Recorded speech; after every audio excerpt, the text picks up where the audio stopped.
Terima kasih pemirsa, Anda masih bersama kami di Presisi Siang. Calon wakil presiden dari Partai Republik, J.D. Vance, adalah orang pertama dari generasi milenial yang mencalonkan diri dari Partai Besar AS. Bagaimana pandangan pemilih milenial AS terhadap sang cawapres dan Pilpres November secara umum? Berikut laporan Validia Baraputri dari VOA. It is my great privilege to introduce my husband and the next Vice President of the United States, J.D. Vance. J.D. Vance akan menjadi salah satu wakil presiden AS termuda jika ia memenangkan pemilu bersama Donald Trump pada bulan November. Vance dan istrinya, Usha, merupakan generasi milenial, kelompok demografi yang menurut Pew Research Center terdiri dari orang-orang yang lahir antara tahun 1981 dan 1996. Generasi milenial di AS menghadapi tantangan ekonomi, termasuk utang pinjaman pendidikan dan biaya perumahan yang tinggi. Mereka dikenal cepat beradaptasi dengan teknologi dan terpengaruh oleh serangan teror 11 September 2001 yang menurut Vance mengubah hidupnya. After 9/11, I did what thousands of other young men my age did in that time of soaring patriotism and love of country. I enlisted in the United States Marines. Seorang milenial dari Texas mengatakan Partai Republik siap untuk Vance. We have a lot of older politicians in Washington, and some of them have been there for far too long. So it's great to have somebody with new ideas that can bring a new perspective and really represent the younger voters. Dengan Kamala Harris sebagai calon presiden dari Partai Demokrat yang tinggal menunggu nominasi resmi, jajak pendapat publik menunjukkan peningkatan dukungan untuknya di kalangan pemilih muda. In this election, we know young voters will be key, and we know your vote cannot be taken for granted. It must be earned, and that is exactly what we will do. Di California, seorang generasi milenial mengatakan Harris adalah pilihan terbaik bagi pemilih muda. But I think in this moment, to have a competitive race, I think she is a fresh face. I think she has the qualifications to assume the role, and I think she can take it to Trump. Jika digabungkan, pemilih generasi milenial dan generasi Z yang lebih muda membentuk blok pemilih yang kuat, kata CEO DoSomething.org, sebuah kelompok yang mendorong kaum muda untuk ambil bagian dalam aktivisme dan pelayanan berbagai bidang. If they turn out to vote at the same levels they did in 2020, they'll make up 37% of the electorate, right? So there's step one, actually register to vote. Step two, turn out to vote or show up for what, as we say. Meskipun pemilih milenial beragam secara politik, mereka secara umum sepakat tentang perlunya perubahan. Seeing America crumble down to the ground, and that's because the people who are elected are not of our age. The next generation are people who are 20s and their 30s and their 40s. Why do we have people in their 50s, 60s, 70s, 80s representing us?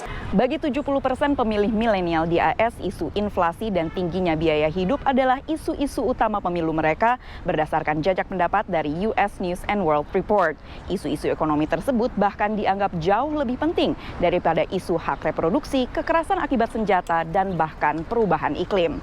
Dari Washington DC, saya Validia Baraputri dan tim VOA. Pemirsa, kita beralih ke Afrika. Cara memasak tradisional menjadi salah satu sumber utama polusi udara rumah tangga di Afrika Sub-Sahara. Kini sebuah inisiatif di Kenya melakukan penyempurnaan tungku tanah liat tradisional agar lebih efisien dan hemat energi sehingga membantu menekankan bahaya asap dari memasak bagi warga setempat. Kita simak laporan Helmi Johannes dari VOA. Di pasar lokal di Nakuru, sebuah kota di wilayah lembah Rift di Kenya, Josephine Abongo sibuk melayani pelanggan di toko tungkunya. Josephine memproduksi dan menjual tungku hemat energi dari tanah liat yang menurutnya merupakan penyempurnaan terhadap teknologi memasak dengan api terbuka yang banyak dipakai di pedesaan di Kenya. So what we are doing ni kuleta ile tradition isiachwe, but sasa it's in an improved way, in a digital way. Iweze kutumika mpaka town na to save miti, to save mazingira, to save afya yetu, to save pia mifuko yetu, kwa sababu sahii economically watu wanalia pesa ni kidogo. Proyek ini dilaksanakan oleh Practical Action, lembaga swadaya masyarakat yang berfokus pada pembangunan. I think it's becoming a talk that we are moving the discussion towards ensuring that our local people transit from the traditional cooking solutions to the new cooking solutions that save their lives. Menurut para ahli kesehatan, asap dari memasak membawa risiko besar terhadap kesehatan, terutama bagi warga pedesaan di Afrika Sub-Sahara. Data dari Kementerian Kesehatan Kenya memperkirakan 21.500 kematian dini terjadi setiap tahun akibat polusi udara dalam ruangan yang dipicu kegiatan memasak. The use of firewood, as we know when it burns, that smoke is direct. It's worse than even when you smoke because there is a filter. This is the primary use of the smoke, which has a lot of effect in the lungs. Tidak seperti tungku tradisional, perangkat ini lebih baik karena dirancang sedemikian rupa sehingga api diarahkan langsung ke panci masak untuk menghindari pemborosan panas. Kompor ini juga hanya memiliki satu lubang untuk arang dan kayu bakar, bukan 3 lubang, dan dibuat dengan lapisan tebal yang terbuat dari tanah liat khusus untuk konservasi panas. Semua faktor ini membuat tungku lebih efisien hingga 40%, sehingga mengurangi konsumsi kayu bakar dan arang. Menurut Practical Action, sekitar 200.000 tungku telah disempurnakan dan dijual oleh lebih dari 300 usahawan. Pusat Pelatihan Kejuruan Kagoto Danji adalah salah satu lembaga yang telah mengadopsi teknologi memasak yang lebih bersih ini. Dan langkah ini telah membawa penghematan biaya. We used to have a full ton, a lorry of firewood a term. But the way I've implemented it, I've saved almost 80% of that, which is a plus for us. Konferensi Badan Energi Internasional di Nairobi tahun lalu menyerukan percepatan akses universal terhadap memasak yang lebih bersih melalui insentif dan subsidi pemerintah.